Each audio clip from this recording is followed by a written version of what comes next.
It's always darkest before the dawn. You hear that expression quite a lot. It's always darkest before the dawn. But it's quite an obvious thing to say, really.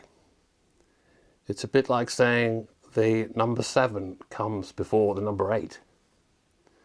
It's always darkest before the dawn. Well, yes, because before the dawn it's night time. But the winter solstice is one of my favourite times of the year because it's a turning point as we get over the hump of winter and the days get lighter and we start to get a glimpse of hope. Although maybe not in the UK because it feels like it's been dark here for about 4 years. But I've always liked the winter solstice, and this year it's something of an anniversary for me because 20 years ago I awakened during the winter solstice. 20 years ago, can you believe that, Penelope? Well, I know you're bored, but you've heard this. She's heard this story a million times. But 20 years ago, the winter solstice, I awakened.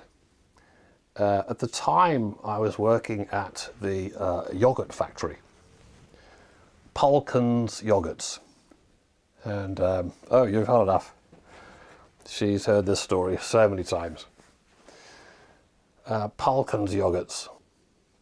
They didn't just make yogurts, they made ice creams, whipped cream, clotted cream, toppings. They made toppings.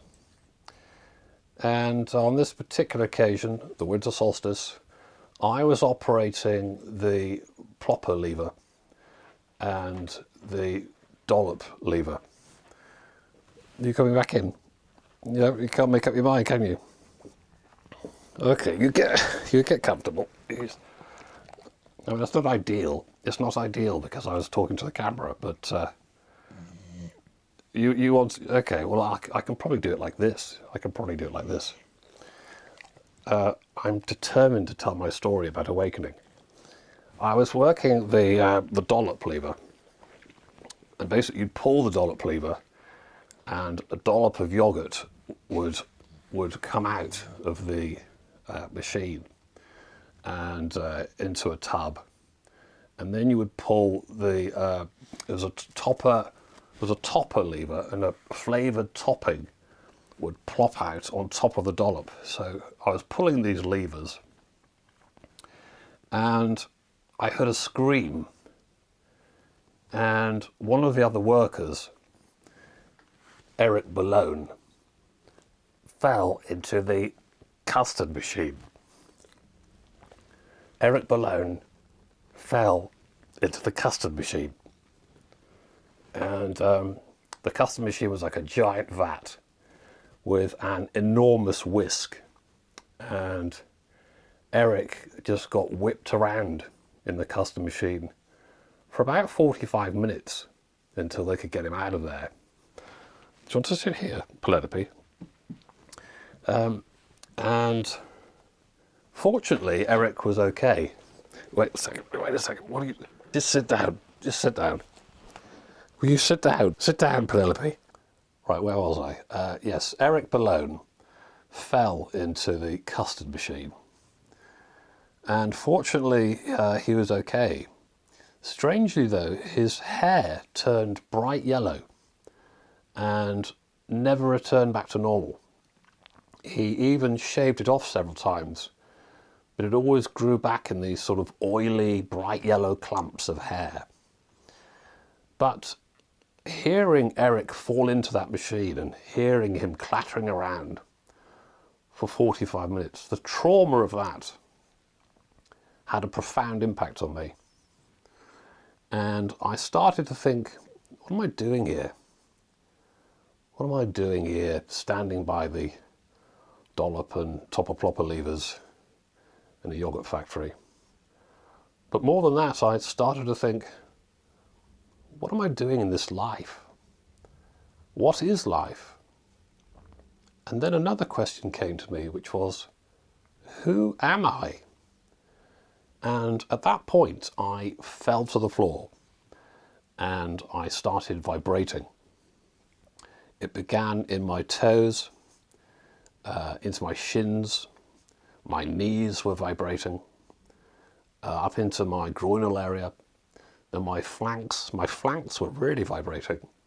My tummy, chest, shoulders, my nose was vibrating like crazy. And then I felt a little tickle, just here.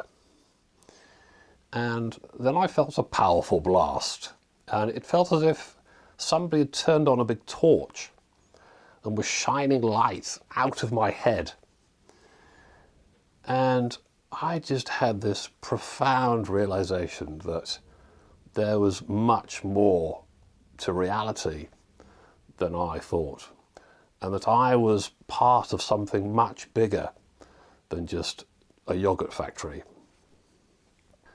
So on that winter solstice, on my awakening, it changed my life completely. Obviously, I left the yogurt factory. Not immediately, I had to give a month's notice. But it was the beginning of my spiritual journey and the beginning of seeing reality in a totally different light. And of course, it's light. That's what we celebrate during the winter solstice. Quite a lot of people awaken during the winter solstice. I was once walking around the park and I saw a woman sitting on her own on a bench, and she was vibrating just in public, and there are a small group of people just gathered around her watching, and I thought, well, I'll have a quick look.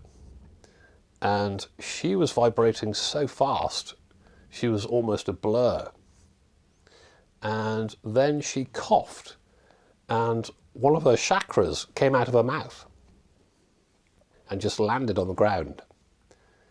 Now, I don't know if you've ever seen a chakra, but it looks a little bit like one of those squidgy soaps you put in the washing machine with your laundry.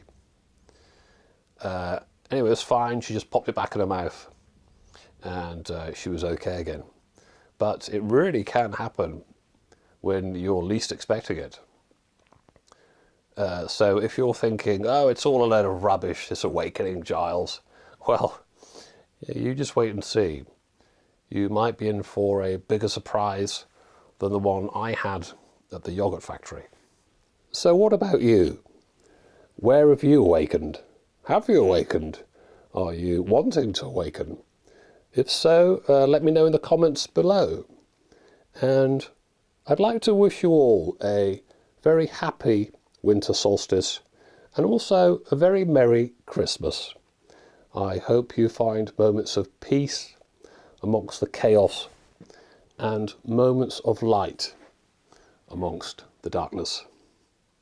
Say goodbye, Penelope. Okay. Goodbye. See you next time. Oh, Penelope, don't eat that. Don't eat that, Penelope.